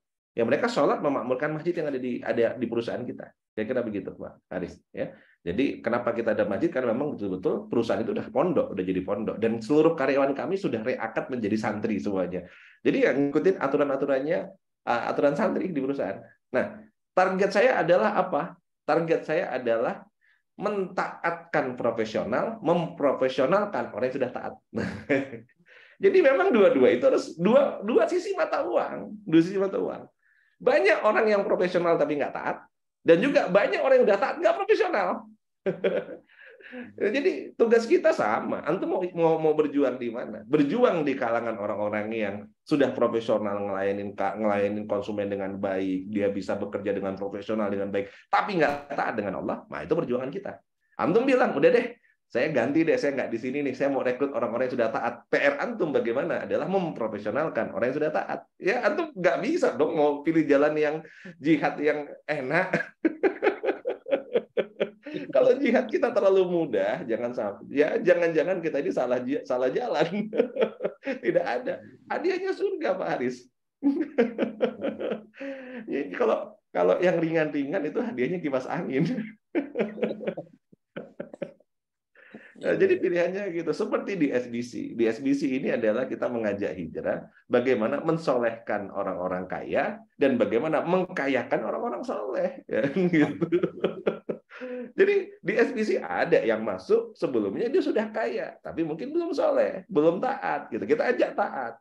Begitu juga sebaliknya, ada yang masuk sudah taat, tapi bisnisnya belum berkembang, kita gedekan. Nah, dua-duanya kita install. Gitu. Nah, caranya memang dua-duanya. Jadi banyak PR kita, teman-teman kita yang besar dari lingkup tarbiyah yang memang belajarnya secara keilmuan agama saja, lemah di profesionalisme. Karena apa? Karena mereka tidak terbiasa untuk digembleng secara profesional. Sementara teman-teman yang lahir dari pendidikan formal, mereka kuat di profesionalisme, tapi lemah di ketaatan. Ya memang kita harus memilih. Ya, artinya di situ. Saya kehilangan banyak karyawan, bahkan orang-orang terbaik saya ketika saya memutuskan untuk menjadi spiritual enterprise. Dan proses ketika kita push, kita kasih KPI, tahajud, kita kasih KPI mereka sholat, kita kasih KPI apa, banyak yang juga protes. Ini ibadah kok diatur-atur. Oh iya, saya bilang, saya mengatur ibadah di sini. Karena apa? Karena saya nanti akan di akhir diminta pertanggungjawaban tentang apa yang saya pimpin. Antum mau diatur atau tidak? Karena di perusahaan ini kita membangun sistem ketaatan. Antum nggak taat, silahkan keluar. Gitu. Dan nggak sedikit yang keluar. Gitu. Dan ketika mereka keluar, ya saya doa sama Allah, ya Allah, kalau dulu Rasulullah pernah berdoa, minta diberikan satu di antara dua Umar, izinkan hamba juga berdoa, ya Allah, berikan orang-orang yang nanti akan menjadi pengganti-pengganti yang lebih baik. Ya, itu. Sama Allah datengin satu. Itu frekuensi, pasti akan ketarik. Nah, ketika udah masuk dapatnya kayak mana? Dapat orang profesional ditaatin, dapat orang yang taat diprofesionalin. Ya itu kurikulum yang harus kita bangun. Memang seperti itu. Gitu Pak Aris ya. Jadi yang pertama masjid boleh mulai dari masjid sekitar dimakmurkan, baru nanti kita mungkin pengembangan dan lain-lain. Yang kalau memang nggak bisa, baru kita bangun masjid sendiri di perusahaan kita. Yang kedua tadi masalah karyawan yang apa tadi ya, tidak profesional ya tadi ya, karyawan yang tidak profesional bagaimana? Nah tadi memang ya kalau ini diprofesionalkan gitu ya. Yang taat-taat ini harus diprofesionalkan. Saya selalu mendoktrin gini, kita itu brand ambasadornya Islam. Orang Islam itu diajarkan untuk profesional. Sholat aja kita wajib berjamaah, wajib tepat waktu. Gitu. Maka kerja itu refleksi dari ibadah kita, harus profesional. Karena orang ngelihat dari, jangan sampai orang Muslim itu dia tidak profesional, harus profesional. Saya bilang kita semua diatur, masuk kamar mandi aja diatur, masa kerja kita nggak diatur? Ada semuanya gitu. Nah maka ibadah itu bukan hanya hablum minallah, hablum minanas juga itu adalah ibadah. Nah itu yang harus kita bangun. Terakhir tadi apa ya? Kayaknya ada 3 kayaknya, Pak Aris. Ya, tadi udah terangkum semua Coach. Oh, terangkum. Alhamdulillah. Kamu ada ya? Wallahu a'lam bishawab. Ya kalau ada yang Alhamdulillah di kajian pagi ini ada tim kami juga Coach, ada Mas Asep yang jadi HRD-nya Mas. Jadi Mas Asep bisa langsung praktek sama Mas Asep untuk bikin kontrak bahwa yang masuk jadi santri. Kita reakan semua karyawan. Jadi ketika saya sudah mendeklar masjid, saya sudah mendeklar pondok, maka karyawan-karyawan saya tawarin satu-satu, reakat ya, saya bilang. Jadi 2 KPI. KPI secara profesional, KPI amal yaumiyah, saya bilang gitu. KPI tarbiyahnya. Maka 2 KPI itu di-report semuanya, saya bilang. Siap, lanjut. Nggak siap, kalau memang di tempat lain antum bisa lebih berkembang, tafadhol. Saya bilang kayak gitu. Ya alhamdulillah. Bagian besar karyawan ikut semuanya. Ya, syukur jazakallah.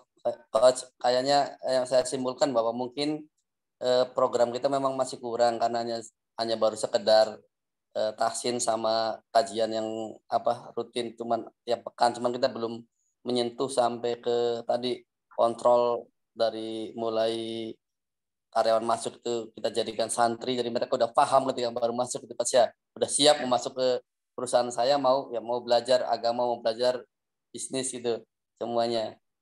Dan ini dari kajian pagi ini ada 4 tim saya Coach yang di sini yang saya proseskan jadi manajer semua ini Coach.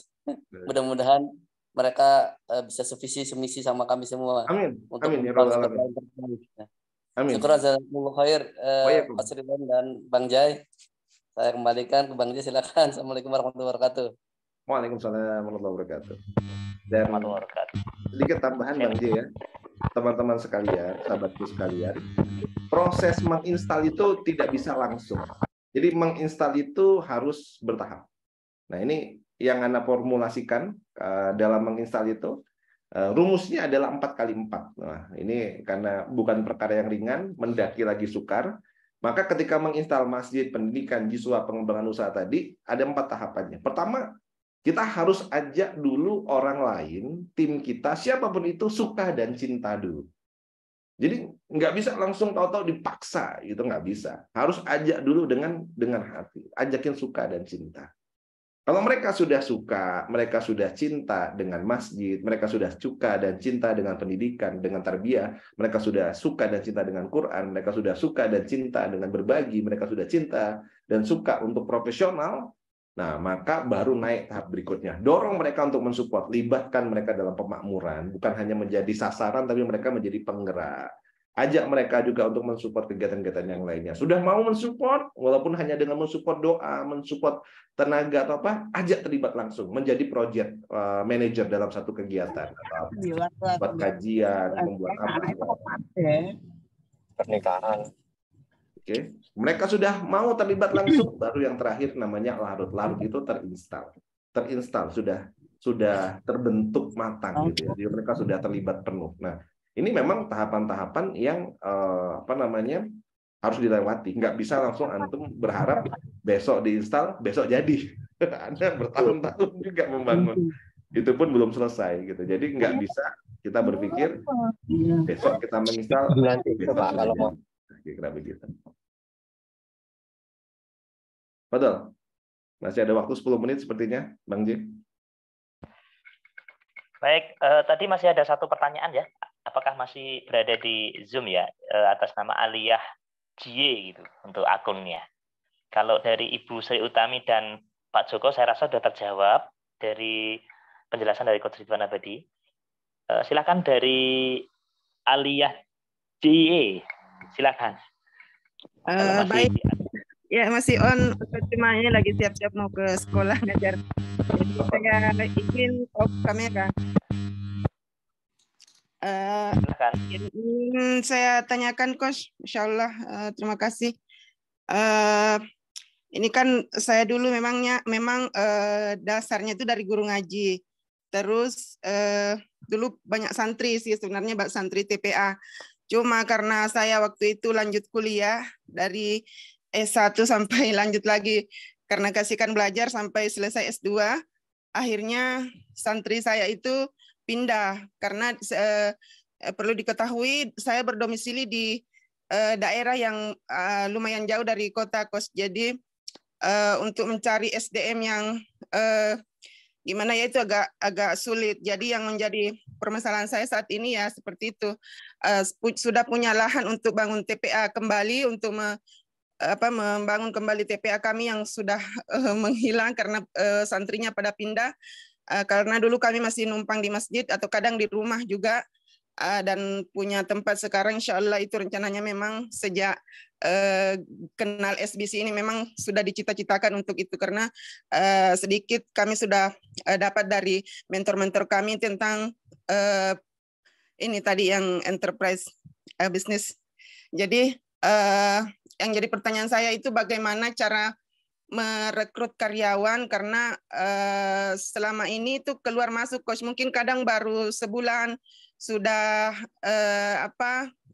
minggat lagi, maksudnya mungkin belum sevisi misi dengan saya. Akhirnya kan kami di pedalaman ini masih belum ini ya Coach, mungkin mindsetnya belum atau visi misinya belum bisa menyatu dengan apa yang saya cita-citakan. Jadi yang menjadi pertanyaan saya itu hanya cari timnya itu seperti apa Coach? Apakah ada tips-tipsnya agar mereka bisa tertarik? Memang usaha saya masih belum ini, tapi harus makanya saya ikut OYC-nya ya, OYC Anan, supaya saya bisa belajar bagaimana caranya merekrut karyawan yang bisa bisa loyal dengan kami.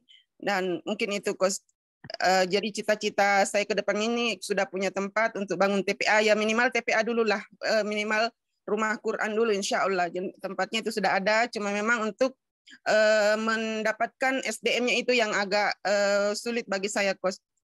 Terima kasih, mungkin itu saja pertanyaan dari saya. Assalamualaikum warahmatullahi wabarakatuh.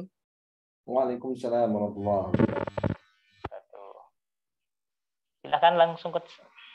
Ya, ini mungkin pertanyaan terakhir ya Coach ini Coach ya. Siap. Ana apa antum samina wa itu sebagai host. Ya. Ya. Ini ternyata tab-nya agak sedikit trouble.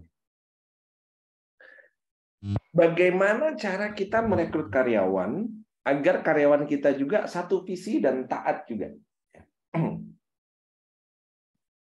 Yang pertama, Rasulullah mengajarkan ketika hendak merekrut yang terbaik, maka libatkan Allah dalam proses rekrutmen. Contoh tadi yang Anda sampaikan, Rasulullah apa yang dilakukan? Berdoa dulu, minta sama Allah, ya Allah, berikanlah hamba satu di antara dua umat. Berarti ada proses doa nih. Ya, ternyata mungkin Rasulullah sebenarnya berharap jadi ya. Ini kita nggak pernah tahu ya. Ada Umar Abu Sufyan dan juga ada Umar bin Khattab. Yang satu ini adalah bangsawan, politikus, ya pemimpin. Yang satunya adalah tukang tarung, tukang perang, preman gitu. Mungkin bisa jadi yang diharapkan adalah Umar Abu Sufyan. Ternyata apa? Allah ternyata luluhkan hati, beri hidayah kepada Umar bin Khattab gitu ya. Nah, tapi itu adalah hasil apa? Hasil minta sama Allah. Nah, maka pertama ketika kita ingin mendapatkan karyawan yang terbaik, jangan lupa doa dulu, ya Allah, berikanlah hamba tim, keluarga, karyawan yang terbaik menjadi teman berjuang di jalan-Mu ya Allah. Gitu. Itu yang pertama, minta dulu sama Allah. Karena Allah yang akan mengirimkan orang-orangnya. Kita nggak pernah tahu. Kita dikirim karyawan seperti apa, itu bisa jadi buah dari akhlak kita, buah dari doa kita buah dari attitude kita, maka berdoa dulu sama Allah. Itu yang pertama. Setelah berdoa, maka doa kita spesifik. Kita minta sama Allah, ya Allah, saya butuhnya adalah karyawan bidang apa, orang lain seperti apa. Nah, jadi spesifik tuh kita mintanya. Barulah ikhtiar. Ikhtiarnya apa? Ikhtiarnya tetap kita belajar bagaimana caranya untuk rekrutmen. Nah, yang saya lakukan biasanya ada beberapa fase. Pasti ketika sudah ketahuan, oh kita butuh orang yang seperti apa, sebar lowongan pekerjaannya. Lewat sanak famili, saudara, teman, dan juga lewat sosial media dan tempat-tempat yang terbaik.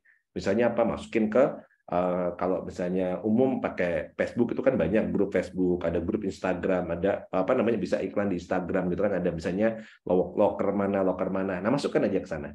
Ya. Nah, setelah masuk prosesnya, pada saat awal jangan dulu disuruh datang ke kantor kita. Tapi apa yang dilakukan pada saat mereka masuk, suruh submit, mereka mengirim lowongan aplikasinya mereka, suruh mengirim lamarannya mereka. Baru pada saat ngirim lamaran baca mana yang menurut antum sesuai. Ketika sudah dapat yang sesuai, ternyata banyak yang masuk, ada 100, ambil ternyata ada 50 misalnya yang sesuai, undang mereka semuanya Zoom. Undang mereka Zoom dulu saja. Kenapa undang Zoom? Karena itu efektif dan efisien, tidak perlu membuat orang harus datang. Ya. Pada saat Zoom itu sudah kelihatan, kalau Zoom saja nggak mau datang, Zoom saja dia nggak buka kamera, nggak serius, coret. Kalau dia masih mau datang, menyimak, pakai baju rapi, di depan kamera memperhatikan, berarti dia sudah punya attitude yang bagus. Nah, pada saat Zoom apa? Antum harus menyampaikan pada seluruh calon karyawan, seluruh calon tim, saya sedang mencari bukan hanya sekedar karyawan, tapi saya sedang mencari partner untuk saya berjuang di jalan Allah. Ini visi perusahaan. Kami di sini bukan hanya sekedar perusahaan yang mencari uang, tapi kami di sini berdakwah. Kami di sini juga nanti bagaimana mengajak teman-teman untuk ikut berkontribusi. Ya, kita ada kegiatan-kegiatan kayak gini. Kasih tahu semua value perusahaan. Mana yang dia masih bertahan, mana yang dia sudah ketika sudah dijelaskan gitu, left, udah coret, biarkan saja, ngabisin energi. Mana yang masih dia bertahan, baru nanti antum seleksi lagi. Tahap berikutnya, bagi yang teman-teman yang masih mau bertahan, saya undang lagi untuk nanti Zoom lagi pekan depan, atau nanti 2 hari lagi atau 3 hari lagi. Antum kasih PR. Nah, PR-nya apa terserah. Nah, setelah itu, biasanya pekan berikutnya, kalau tempat saya, biasanya pada saat di Zoom, undangannya kan tadi rame-rame, grup gitu ya, baru dijadwalkan satu persatu. Nah, jadwalkan, tapi Zoom juga. Jam sekian, si A, ini si B, si C, si D, si E, si F. Pada saat Zoom itu untuk apa? Nah, langsung antum tanya, ketika tanya, tadi pagi sholat subuh di mana? Imamnya baca surat apa? Hafal nggak tuh dia, ingat nggak? Nah, terus coba deh boleh buka Al-Quran. Wah, dicek dulu nanti dia cari Al-Qurannya. Di rumahnya itu ada nggak Al-Quran gitu. Kalau dia nyari Al-Quran aja lama, wah udah jelas itu pasti jarang baca Quran. Nah, setelah dia dapat Al-Quran, tolong buka halaman sekian, tolong dibaca, kita simak. Nah, gitu caranya. Salah satunya. Nah, dari situ antum udah sudah ngeliat tuh, dia dekat nggak dengan Quran, dekat nggak dengan agama, dekat nggak dengan ini, buat penilaian. Lolos, biasanya dari 100 dapat lagi 10. Yang lainnya 90 out gitu ya. 10 inilah antum undang. Undang mereka untuk datang ke kantor. Jadi nggak langsung semuanya diundang kantor. Nah, yang datang itulah nanti insya Allah secara screening awal sudah lolos, baru antum cek pekerjaannya, skillnya, kemampuannya, dan seterusnya. Mampu tidak dia bekerja dengan baik. Kasih tes-tes. Kalau di akuntansi, kasih soal-soal akuntansi suruh mengerjakan. Kalau dia misalnya nanti bagian konten, tes. Kasih kamera, suruh buat konten bisa nggak. Bagian desain, kasih laptop, suruh buat desain bisa atau tidak. Nah, proses berikutnya, dia masuk ke dalam tahapan skill. Karena kenapa saya bilang skill terakhir? Karena keahlian bisa dilatih. Tapi yang namanya attitude, sikap, dan akhlak itu dibentuk oleh karakter yang sudah sangat panjang. Terakhir mungkin antum hanya dapat 3-4 orang, tapi insya Allah itu yang terbaik. Kira-kira begitu jawabannya. Semoga bermanfaat. Insyaallah, syukran, jazakallah khair, Coach. Insyaallah. Rasanya kurang ya waktunya kita ngobrol, tapi apa daya ya, waktu sudah harus berakhir. Teman-teman semua selamat beraktivitas. Semoga pagi ini menjadi penambah semangat spirit untuk kita berbuat kebaikan dan bagaimana apapun yang antum cek. Ini ada yang double dubbing, suaranya di mana ya? Semoga apapun yang antum lakukan, Allah terima sebagai amal ibadah terbaik. Jangan lupa, setiap aktivitas mulailah dengan Bismillah. Kenapa? Semoga dengan Bismillah itu merubah nilai value apapun yang kita lakukan dari hanya sekedar aktivitas berubah menjadi ibadah. Dan semoga Allah lipat gandakan. Dan pesan saya di 10 hari terakhir ini, sahabatku sekalian, dekatkan diri kita dengan Allah. Selalu ingat Allah dalam setiap tarikan napas kita. Karena orang-orang yang selalu mengingat Allah dalam setiap tarikan napasnya, maka insya Allah dia yang 10 hari terakhir akan terbebas dari api neraka. Maka untuk itu kenapa disarankan untuk itikaf? Karena semoga dengan itikaf itu membuat kita tiada hari selain berdekat bersama dengan Allah. Dan yang kedua, saran saya selama bulan Ramadan, perbanyak niat-niat kebaikan. Mungkin belum bisa kita laksanakan, tapi insya Allah niat berbuat kebaikan, satu catatan, kebaikan. Jadi ketika kita niatkan untuk kebaikan, sama malaikat sudah dicatat satu kebaikan. Dan ketika kita lakukan kebaikan itu, tambah lagi satu kebaikan. Maka niat bobotnya 50%. Maka seandainya antum belum bisa untuk sedekah miliaran, maka pagi hari bangun pagi niatkan, ya Allah, saya ingin niat untuk bisa sedekah 1 miliar ya Allah di Ramadan ini. Allah sudah catat tuh, malaikat sudah catat. Belum kejadian, jadinya cuma 100.000, ya nggak apa-apa 100.000. Tapi niatnya sudah dicatat 1 miliar. Ya Allah, saya ingin banget membahagiakan pasangan saya. Ya Allah, saya niat apa? Banyakin niat ya. Niat berhaji, niat berumrah, niat apapun lakukan sekarang. Kenapa? Karena di Ramadan semua amalan kita dilipat gandakan. Namun mumpung ada momen, maka banyak-banyaklah berniat berbuat kebaikan. Syukur-syukur bisa antum langsung aplikasikan, dan semoga itu menjadi kebaikan yang sempurna. Insyaallah, mohon maaf ya, Al-Fakir ini ilmunya masih terbatas. Apabila ada salah-salah kata mohon dimaafkan, ada yang kurang berkenan mohon dimaafkan, dan apabila ada yang salah dari apa yang disampaikan mohon diluruskan. Ya, mohon doanya buat saya, keluarga, ya, buat kami semua. Semoga Allah terus jaga, Allah terus beri petunjuk, dan juga Allah beri rahmatnya. Ya, insyaallah teman-teman semua, semoga seluruh sahabat hari ini seluruh ikhtiarnya Allah mudahkan, Allah lancarkan. Yang sulit semoga Allah mudahkan, yang berat semoga Allah ringankan. Yang hari ini sedang punya banyak utang, semoga Allah beri jalan untuk segera selesai semuanya. Yang punya niat-niat kebaikan, semoga Allah berikan kemampuan untuk menyelesaikannya. Dan semoga setiap pintu-pintu rezeki dibukakan oleh Allah dari jalan yang tidak disangka-sangka, dari rezeki itu dibukakan halalan thayyiban, berkah berlimpah, dibawa pulang menjadi rezeki yang baik untuk keluarga, menjadikan keluarga yang sakinah mawaddah warahmah, anak keturunan kita saleh, salihah, hafiz dan hafizah, dan semoga kita semua bersaudara di dunia dan Allah kumpulkan kita di surga nanti. Amin ya rabbal alamin. Afwan ya, sahabat semua, sampai ketemu lagi. Saya akhiri billahi taufiq wal hidayah. Wassalamualaikum warahmatullahi wabarakatuh. Waalaikumsalam warahmatullahi wabarakatuh.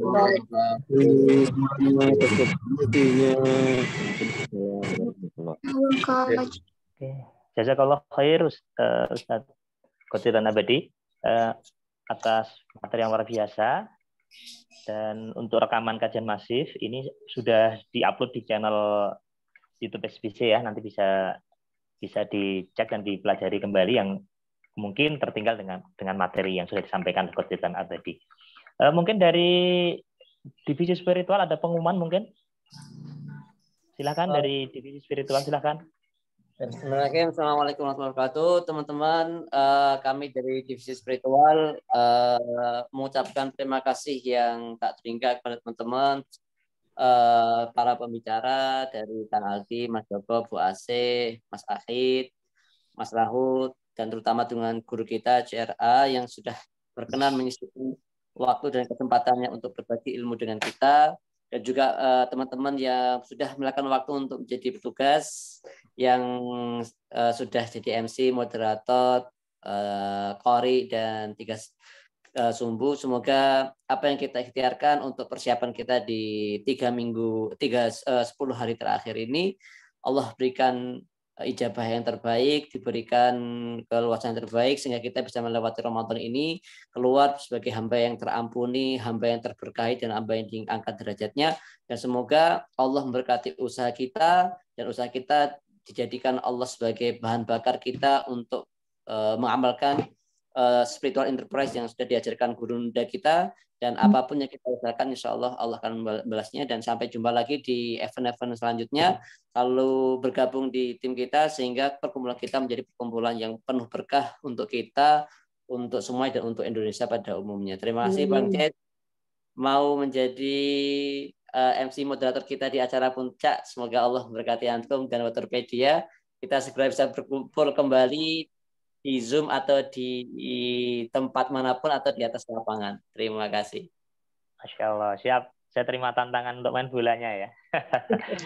Baik, kita tutup doa dengan doa khawatul majlis ya. Subhanallah wa bihamdika asyhadu an la ilaha illa anta astaghfiruka wa atubu ilaik. Saya Bang Z, live dari Yogyakarta di Gunung Kidul. Mohon maaf atas segala kekurangan.